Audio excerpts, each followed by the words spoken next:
Setiap pagi ketika mentari mulai menyapa bumi, saya memulai perjalanan ini, perjalanan menuju sekolah tempat saya mengabdi di SDN 62 Sungai Raya.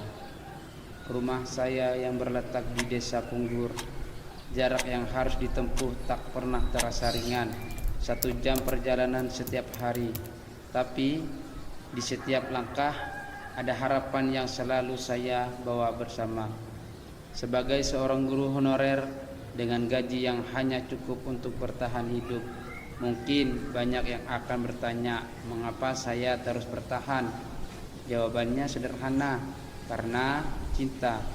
Cinta kepada murid-murid saya, kepada ilmu yang saya bagikan, dan kepada tanggung jawab yang saya emban. Setiap minggu saya mengajar 32 jam pelajaran, yaitu pendidikan agama Islam dan budi pekerti, membimbing 8 kelas yang berbeda. Dan di sela-sela itu saya juga menjadi guru baca tulis Al-Quran untuk kelas 1 sampai kelas 6, menambah 16 jam lagi dalam jadwal saya. Tentu beban ini terasa berat, tapi inilah panggilan hati saya untuk memberi, untuk menginspirasi, dan untuk mendidik. Menjadi seorang guru bukanlah sekadar profesi, ini adalah jalan hidup. Saya percaya setiap anak duduk di bangku kelas berhak mendapatkan perhatian yang sama, pendidikan yang berkualitas, dan kesempatan untuk tumbuh menjadi generasi yang lebih baik. Itulah yang mendorong saya untuk terus melangkah, meski terkadang penuh dengan tantangan. Disinilah di SDN 62 Sungai Raya saya menemukan makna dari pengabdian. Bukan soal materi, bukan soal status, tapi tentang ketulusan dan dedikasi. Karena pada akhirnya perubahan itu dimulai dari guru. Dan saya, Ahmad Saiful Nahar, akan terus berjuang dengan penuh integritas, loyalitas, dan cinta.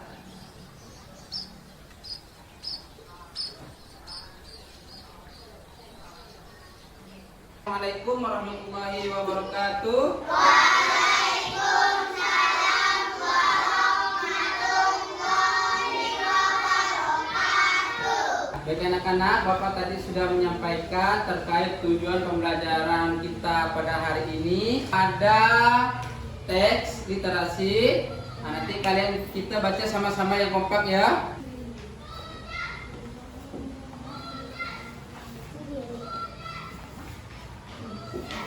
Kita belajar sama-sama dengan membaca yang keras. Kelahiran Keadaan yatim di rumah Abu Thalib semasa kecilnya Rasulullah tumbuh dan menjalani kehidupan seperti pada anak pada umumnya. Nah, baik anak-anak, di sini Bapak ada video tentang kelahiran Nabi Muhammad sallallahu alaihi wasallam. Kisah Nabi Muhammad sallallahu alaihi wasallam, lahirnya Nabi terakhir. Kota Mekah juga menjadi saksi atas lahirnya Khatamul Anbiya, penutup para nabi. Hai, siapa dulu yang mau maju? Ayo, tunjuk tangan. Boleh Alena silakan. Dengarkan ya kawan-kawan. Di sini Alena ingin menceritakan kembali apa yang sudah ditonton tadi. Perkenalkan, nama saya Alena.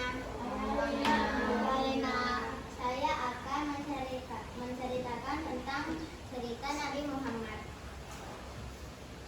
Suatu hari di kota Mekah ada seorang keluarga yang bernama Abdullah, Aminah, Abu Thalib, dan Abu Thalib. Sekarang saatnya kita bermain yang seru-seru.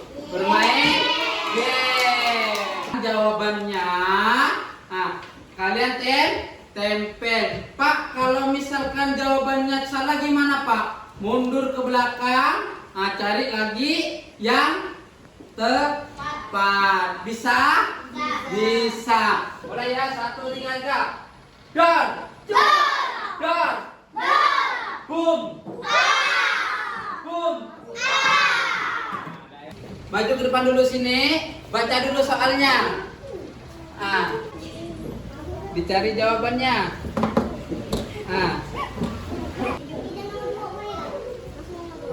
Boleh.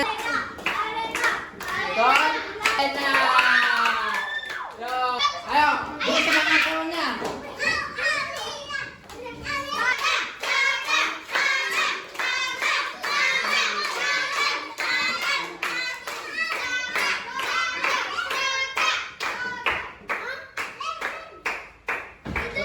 Tiga.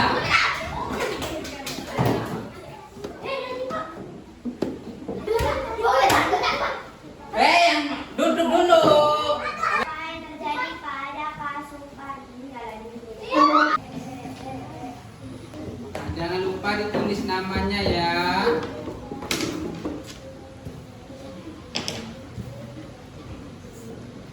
Pembelajaran bukan hanya soal materi yang diajarkan. Bagi saya, setiap murid unik memiliki cara dan kecepatan belajar yang berbeda. Inilah yang menjadi dasar penerapan diferensiasi dalam kelas saya, terutama saat mengajar pendidikan agama Islam. Setiap anak memiliki latar belakang yang berbeda, pemahaman yang berbeda, dan tentunya kemampuan yang berbeda pula. Di kelas ini, saya selalu mencoba menyesuaikan pembelajaran dengan kebutuhan masing-masing murid.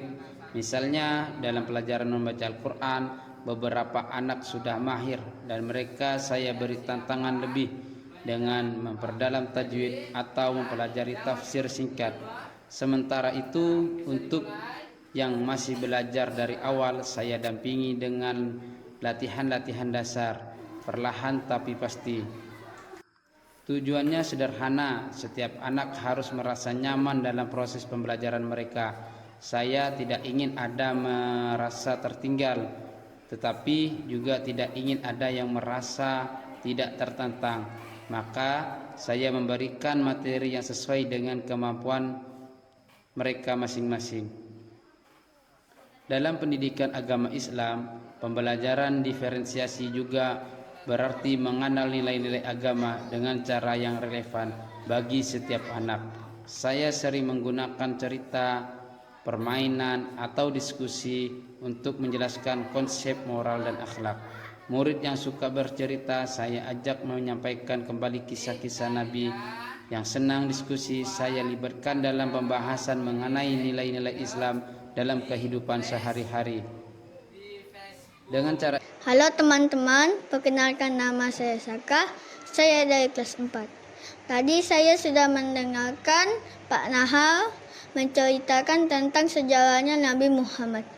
Nabi Muhammad lahir pada tahun 571 pada Rabiul Awal. Setelah saya mendengarkan Pak Nahar bercerita, saya terus disuruh mengupload video itu ke media sosial Facebook. Sekian dari saya, terima kasih. Halo teman-teman, perkenalkan nama saya Afra. Saya dari kelas 4 akan menceritakan tentang pembelajaran sejarah Nabi Muhammad SAW. Nabi Muhammad SAW lahir di kota Mekah, bertepatan dengan tahun gajah.